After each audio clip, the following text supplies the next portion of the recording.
துலாம் 10 நாள்ல நடக்க போகுது. என்னன்னு தெரிஞ்சுக்கணுமா? ரொம்ப கியூரியஸா இருக்கீங்களா? நான் வீடியோக்குள்ள அதை பத்தி தான் ஷேர் பண்ணியிருக்கிறேன். ஸோ வீடியோ ஸ்கிப் பண்ணாதீங்க. டைட்டிலையும் தம்ப்நெயிலையும் பார்த்துட்டு கன்ஃபியூஸ் ஆகாதீங்க. வீடியோ ஃபுல்லா பார்த்து தெரிஞ்சுக்கோங்க. இந்த வீடியோல நம்ம பார்க்க போறது துலாம் ராசிக்கான ஜான்வரி மந்த் ராசி பலன். ராசி பலன் பார்க்கறதுக்கு முன்னாடி சேனலை சப்ஸ்கிரைப் பண்ணாதவங்க சப்ஸ்கிரைப் பண்ணி வச்சுக்கோங்க. அப்பதான் உங்களுக்கு எவ்ரி வீக் அஸ்ட்ராலஜி பத்தின நிறைய இன்ஃபர்மேட்டிவான விஷயங்கள் கூட உடனே நோட்டிஃபை ஆகும். உங்களோட சொந்த ஜாதகத்துக்கு அஸ்ட்ராலஜி பெய்ட் கன்சல்டேஷன் வேணும்னா ஸ்கிரீன்ல தெரியற இந்த வாட்ஸ்அப் நம்பருக்கு நீங்க ரீச் அவுட் பண்ணி உங்களுக்கான அப்பாயின்மெண்ட்டை புக் பண்ணிக்கலாம். வீடியோ ஸ்டார்ட் பண்றதுக்கு முன்னாடி சொல்லக்கூடிய ஒரு விஷயம், ரீசன்ட் டைம்ஸா நிறைய பேர் எனக்கு கன்சல்டேஷன் வர்றவங்கலாம் பாத்தீங்கன்னா பரிகாரம் மாதிரியான விஷயங்களை கேட்டுட்டே இருக்கிறாங்க. கிளைண்ட்ஸ் எல்லாம் பாத்தீங்கன்னா யூஎஸ்ஏ கனடால இருந்துலாம் வர்றாங்க, நம்ம தமிழ்காரங்க தான். ஆனா அவங்களுக்கு இந்த பரிகாரத்து மேல என்ன அப்படி ஒரு இதுன்னு தெரியல. ரொம்ப என்னையுமே இன்சிஸ்ட் பண்றாங்க, திரும்பி திரும்பி கேக்குறாங்க, பரிகாரம் சொல்லுங்க மேடம் அப்படிங்கிற மாதிரி. பரிகாரம் சொன்னா ஜோசியம் அப்படிங்கிற மாதிரி காலங்காலமா நம்பிட்டு இருக்காங்கன்னு நினைக்கிறேன். ஜோதிடர்னா பரிகாரம் சொல்லணும், அவர் தான் நல்ல ஜோதிடர். மாத்த முடியலன்னா அப்புறம் எதுக்கு ஜோதிடம் அப்படிங்கிற மாதிரிலாம் நிறைய பேர் கேக்குறாங்க. ஜோதிடம் அப்புறம் ஏன் பார்க்கணும் அப்படின்னு கேக்குறாங்க. கரெக்ட், பார்க்காதீங்க. எதையுமே மாத்த முடியாது. எப்ப என்ன நடக்கும் அப்படிங்கறத சொல்றதுதான் ஜோதிடம். விதிக்கப்பட்டது. எப்ப என்ன நடக்கும்? கடன் வந்துருச்சா எப்ப கடன் தீரும்? கல்யாணம் ஆகலையா எப்ப கல்யாணம் நடக்கும்? அந்த தசா புத்தி எப்ப வருது? அந்த கல்யாணத்துக்கான அந்த டியூரேஷன், அந்த உங்களுக்கு இப்ப பிசினஸ் ஸ்டார்ட் பண்ணணுமா, தனஸ்தானம் ஜீவனஸ்தானம் ஆக்டிவேட் ஆகுதா, எப்ப ஆகுது, எப்ப நடக்கும், எந்த மாசம் நடக்கும், இப்படிதான் ஜோதிடத்தை சொல்லணும். பரிகாரத்தை பண்ணுங்க உடனே நடந்துரும் அப்படிங்கிற மாதிரி சொல்லணும்னு நிறைய பேர் எதிர்பார்க்குறீங்க. முன்னாடிலாம் நான் எல்லா வீடியோஸ்லயும் ரிப்பீட்டடா சொல்லிட்டே இருப்பேன். இப்ப கொஞ்ச நாளா நான் சொல்றது இல்ல. வர்ற கிளைண்ட்ஸ் எல்லாருமே பரிகாரத்தை பத்தியே கேட்டுட்டே வராங்க. பரிகாரத்தை பத்தின ஜென்ரல் வீடியோ ஒண்ணு நான் அப்லோட் பண்ணிருக்கிறேன். அந்த வீடியோவுடைய லிங்க் ஃபர்ஸ்ட் கமெண்ட்ல பிரிண்டா இருக்கு. ஸோ கிளிக் பண்ணி பார்த்து தெரிஞ்சுக்கோங்க. துலாம் ராசி. துலாம் ராசிக்கு இந்த ஜனவரி மாசம் எப்படி இருக்கும் அப்படின்னு பார்த்துடலாமா? துலாம் ராசியை பொறுத்த வரைக்கும் ரொம்பவே சூப்பரான ஒரு வருஷங்க இது.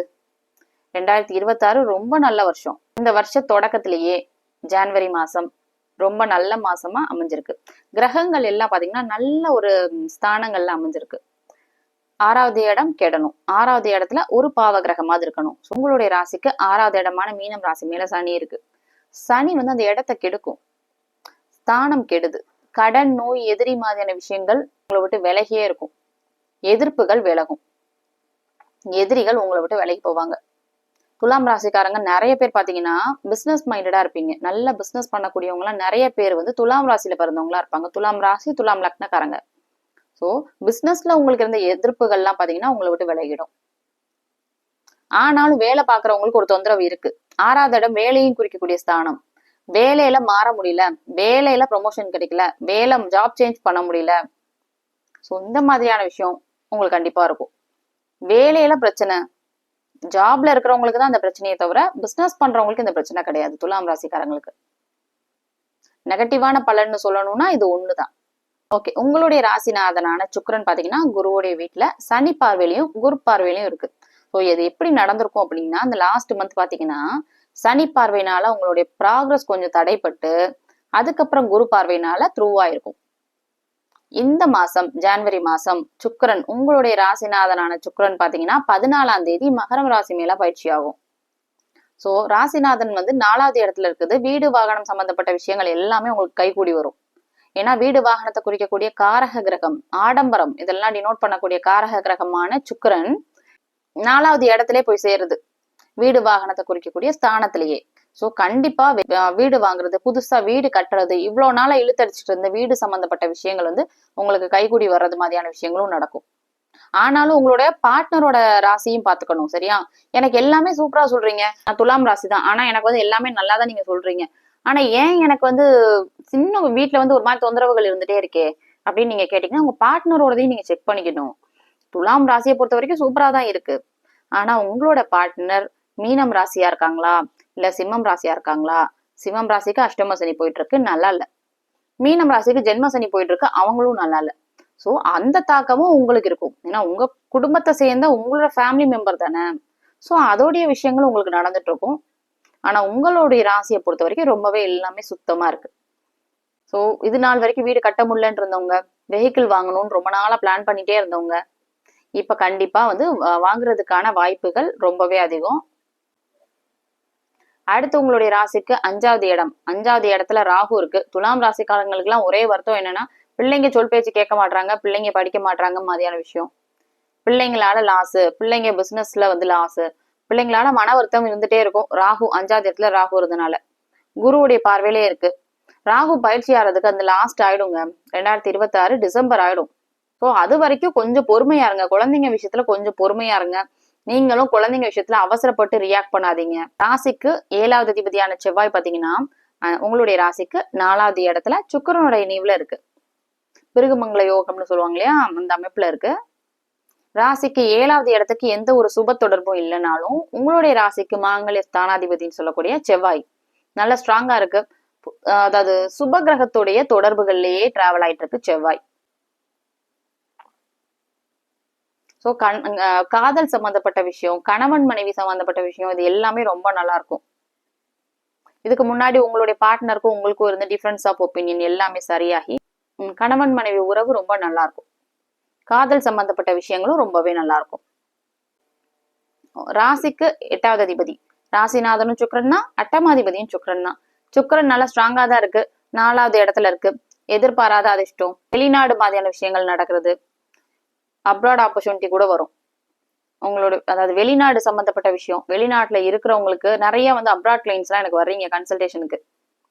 ஸோ எப்படின்னா, வெளிநாட்டுல இருக்கணும் அப்படின்னா சொந்த ஜாதகத்திலையும் 8-12வது இடம் நல்ல சுபத்தன்மையோட இருக்கணும்.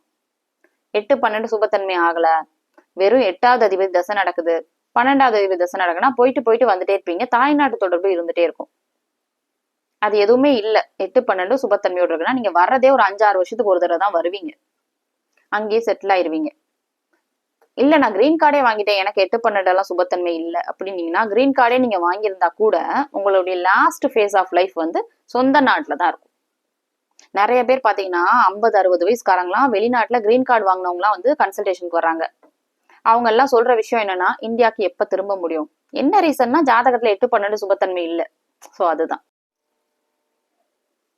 4வது இடம் நல்லா சுபத்தன்மையோட இருக்கிறதுனால வீடு வாகனம் சம்பந்தப்பட்ட விஷயம் மட்டும் இல்ல, உயர்கல்வி படிக்கணும்னு நினைக்கிறவங்க, ஹையர் ஸ்டடீஸ்க்காக அப்ராட் போகணும்னு நினைக்கிறவங்களுக்கு எல்லாம் கூட ரொம்பவே சூப்பரான மாசமாவே இந்த ஜனவரி மாசம் அமைஞ்சிருக்கு. 9வது அதிபதி புதன், பாக்கியாதிபதி. உங்களுடைய ராசிக்கு 12-9வது அதிபதி புதன். புதன் நல்லா ஸ்ட்ராங்கா தாங்க இருக்கு. ஒவ்வொரு கிரகமா பயிற்சியாகும் 14ஆம் தேதியில இருந்து. 14ஆம் தேதி சுக்கிரன், 15ஆம் தேதி சூரியன், ஒவ்வொரு கிரகமா சூரியனை தொடர்ந்து பயிற்சியாகும் மகரம் ராசி மேல. ஸோ பாக்கியாதிபதி நல்லா ஸ்ட்ராங்கா மகரம் ராசி மேல இருக்கு. உங்களுடைய ராசிக்கு அது 4வது இடம். ஸோ பாக்கியங்கள் கண்டிப்பா கிடைக்கும். இந்த ஜனவரி மாசம் உண்மையிலே எல்லா விதமான பாக்கியங்களும் உங்களுக்கு கிடைக்கும்.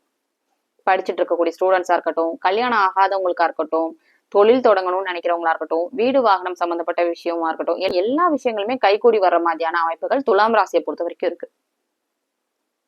அடுத்தது உங்களுடைய ராசிக்கு 10வது அதிபதி சந்திரன்.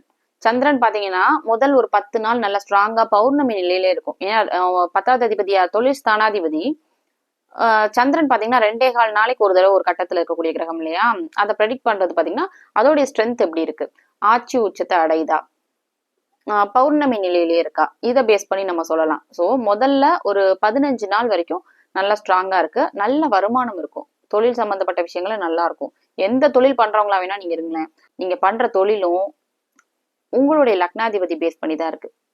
உங்களுடைய லக்னாதிபதி எவ்வளவு தூரம் ஸ்ட்ராங்கா இருக்கு, லக்னாதிபதியுடைய ஸ்ட்ரென்த், லக்னத்துடைய ஸ்ட்ரென்த் ஏற ஏற ஏற உங்களுடைய பிசினஸ்ல நீங்க பண்ணக்கூடிய சாதனையா இருக்கட்டும், உங்களுக்கு வரக்கூடிய வருமானமா இருக்கட்டும், லக்னாதிபதியுடைய ஸ்ட்ரென்த்தை பொறுத்து அதிகமாயிட்டே இருக்கும்.